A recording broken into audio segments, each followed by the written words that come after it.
especially Hindu versus Muslim. I'm not going to talk about Hindu Mapla or Muslim Mapla. Martyrs are martyrs. That's my first point. Second point is he's talking about riot. Any riot. Can you tell me every Babri Masjid demolition was a very decent riot? Unnao was a very decent incident. I'm not going to get into that kind of, divisive historical narrative. Point number two, the statement that Professor Khanna made about why are we communalizing history? Why are we actually giving it a religious picture? Why are we secularizing history is my question. At least learn to accept facts for what they are and what they were when specifically the aggressors specifically spelt out their own goals. The contemporaries recorded these facts. It is recorded for a fact that they specifically went after Hindus as being conspirators along with the British. They saw British and Hindus as being aggressors who had occupied Muslim lands, and therefore they decided to go after both. So to turn this into a peasant rebellion, I'm so sorry, is a retrospective secularization of history, which according to me is harakiri, and this is a denial according to me of a war crime. That's the hashtag there. Sai Deepak, counsel in the Honorable Supreme Court and author of India, that is Bharat, Coloniality, Civilization, Constitution, and in that order. It's part of a trilogy, and Sai Deepak, you have written till 1920 there, but I'm sure you have already started work on what happened in that decade, which many believe saw the most torrid of rebellions and Hindu-Muslim riots across our country, and it numbers into more than 600, many would say. Vikram Sampath has written it in his book. Rahul Roshan, he is CEO of India, is with us, and Professor Ajit Khanna, activist and Professor JNU, is also with us. So let's start with Professor Khanna. Professor Ajit Khanna, schizo-fascists, that's what Ram Madhav called the left and said you're deliberately trying to twist a narrative. They were not freedom fighters because they were not fighting for the freedom of the Union of India from the clutches of the British. While I have to say that he has been biased with certain historical facts, especially Hindu versus Muslim. I'm not going to talk about Hindu Mapla or Muslim Mapla. Martyrs are martyrs. That's my first point. Second point is he's talking about riot. Any riot. Can you tell me every Babri Masjid demolition was a very decent riot? Unnao was a very decent incident. I'm not going to get into that kind of, divisive historical narrative. Let me get to this one. Ram Madhav sir seems to have problem with Muslims being considered as martyrs. This is my understanding. I'm not going to blame him or criticize him. He seems to have been biased. Every riot, every uprising, including the civil disobedience movement, so-called non-violent movement, was very, very dirty and nasty. Please read. I'm reminded of one incident. Please allow me to say one incident. Because I love history, as a history teacher, when he says ICSHR, I'm reacting to ICHR panel members, the distinguished members. I'm sure they are aware of the storming of the Basti, 14th July 1789. What happened? Everybody knows, the world knows. The governor was saying, Lone was saying, please, I'm surrendering. Please don't, please stop rioting, stop hitting our prisoners. They are your people, they are inside the prison, they'll come out. You know what has happened? He was produced in the council, in front of the council. Instead of asking him a question, he was straight away hacked to death. So do we de-recognize him as a martyr or a person who rioted defending the Republic of France, or the guy who... Let's talk about the Mopla. Let's talk about the Mopla massacre or the Mopla genocide. Let's talk about what happened in 1921. It is so unfortunate to say that we are removing so many people from this record. Please remove it. So if their intent was freedom of the country, Ajit Khanna, then why did they destroy temples? Why did they convert? Why did they forcefully convert Hindu women? Why did they turn around? Why did they impose jizya on non-Muslims? So if it was freedom of the country, then this should not have happened. Why was Sharia imposed? These are all fair questions to ask. I have it on my phone. This is a letter Annie Besant wrote to Mahatma Gandhi after the Mopla outbreak, after the Mopla riots. And I'm just going to read out a small passage before I go across to Sai Deepak. She is writing, and I read from her letter, and this letter, this entire extract is there in Sankaran Nair's book, Gandhi and Anarchy. And in this, how does Mr. Gandhi like the Mopla spirit as shown by one of the prisoners in the hospital? I'm just going to brighten the screen. And I'm reading this saying, how does Mr. Gandhi like the Mopla spirit when one of the prisoners in the hospital was dying from the results of asphyxiation? He asked the surgeon if he was going to die, and the surgeon answered that he feared he would not recover. Well, I am glad I killed 14 infidels. This is what the person said. The brave, God-fearing Mopla, whom Mr. Gandhi so much admires, who are fighting for what they consider as a religion and in a matter they consider as religious. Men who consider it religious to murder, rape, loot, to kill women and little children, cutting down whole families, have to be put under restraint in any civilized society. This is what Annie Besant has said. There is far more that she has written in this entire excerpt that I have produced, ladies and gentlemen. Sai Deepak is also with us.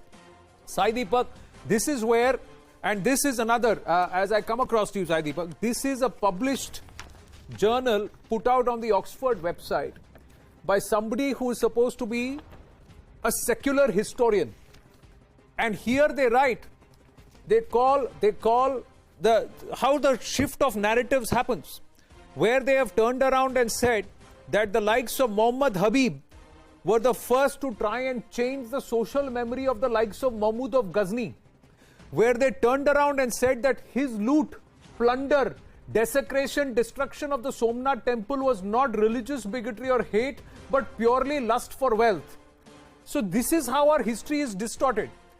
If you cannot talk about Aurangzeb, talk about Akbar to balance the history, to shift the narrative. Sai Deepak. So I don't think even talking about Akbar is going to help the case of these historians, because Akbar was himself not as secular as he was made out to be. And it's recorded history that he even participated in the open massacre of sadhus and nagasadhus, so to speak. That's recorded history. And this is something that's out in the public domain. Nobody needs to fabricate or invent these facts. Coming to this so-called Mopla rebellion, it was not a rebellion. If it was a rebellion, it was a rebellion against the British for the establishment of a khilafat, of a caliphate. So each time they say they fought against the British, we don't talk about what was the end goal there. What is it that they were actually pushing for? They were certainly pushing for the establishment of caliphate. That is the clear fact. Point number one. Point number two, the statement that Professor Khanna made about why are we communalizing history? Why are we actually giving it a religious picture? Why are we secularizing history is my question. At least learn to accept facts for what they are and what they were, when specifically the aggressors specifically spelt out their own goals. The contemporaries recorded these facts. It is recorded for a fact that they specifically went after Hindus as being conspirators along with the British. They saw British and Hindus as being aggressors who had occupied Muslim lands, and therefore they decided to go after both. So to turn this into a peasant rebellion, I'm so sorry, is a retrospective secularization of history, which according to me is harakiri, and this is a denial according to me of a war crime. This was a specific call for jihad against Hindus as being people who had conspired with the British to take over what they felt was their property, and not just property, religious property. So if the call for this particular rebellion starts with a jihad, it's no more a rebellion. It takes a very specific religious hue. That's point number two. Point number three, when people have this fetish for actually reading out atrocity literature when it comes to Gujarat and other places, from ripped fetuses to gang rapes to whatnot, Mopla riots saw everything. Yeah. Ladies were actually paraded naked in front of their families and gang raped in front of their children, husbands and brothers and even their parents. This is the nature of the rebellion. Not just that. The one disagreement that I certainly have with Mr. Ram Madhav's statement is that I'm not really sure that large sections of people don't believe in this or they don't share this particular opinion. That only time will decide, for the simple reason that even as early as a few months ago, a movement or a march of sorts was taken out in Kerala by members of the PFI celebrating this very same or commemorating the Mopla riots. And not just that, They had certain people mock chained as, let's say, as slaves, and they were dragged on the streets to basically remind people that this is capable of happening again. Number 3, when the anti-CAA protests were going on in Kerala, what was the war cry, or what was the slogan of the people who actually took out these protests? They specifically said, "Do not forget 1921, we haven't thrown our swords in the Arabian Sea." What kind of language was being used? So when the dramatis personae and the descendants, so to speak, are very clear about the nature of this particular atrocity, the religious nature of this particular atrocity, why are victims expected to secularize this? This is denial of a war crime, according to me, and in any other country this would be punishable with an offense. It's unfortunate that in this country anybody gets away with whitewashing of anti-Hindu genocides, and we're expected to put up with it. I'm sorry, I think the professor is true to his roots in JNU, and this is the exact kind of history that JNU has become infamous for, and they should sit and learn from the history, or from the lessons of history, instead of actually, instead of teaching this kind of nonsense to students. Well, this is what this is. With such people. This I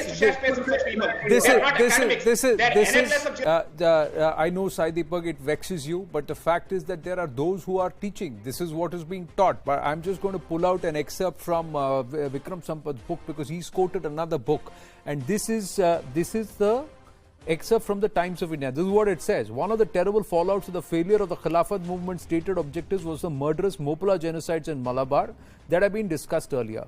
The Times of India, reporting widely on these atrocities, said, "The rebels captured beautiful Hindu women, forcibly converted them, pierced holes in their ears in the typical Mopla fashion, dressed them as Mopla women and utilized them as their temporary partners of life. Hindu women were threatened, molested and compelled to run half naked for shelter to forests abounding in wild animals. Respectable Hindu gentlemen were forcibly converted and the circumcision ceremony performed with the help of certain Musliyars and Tangals."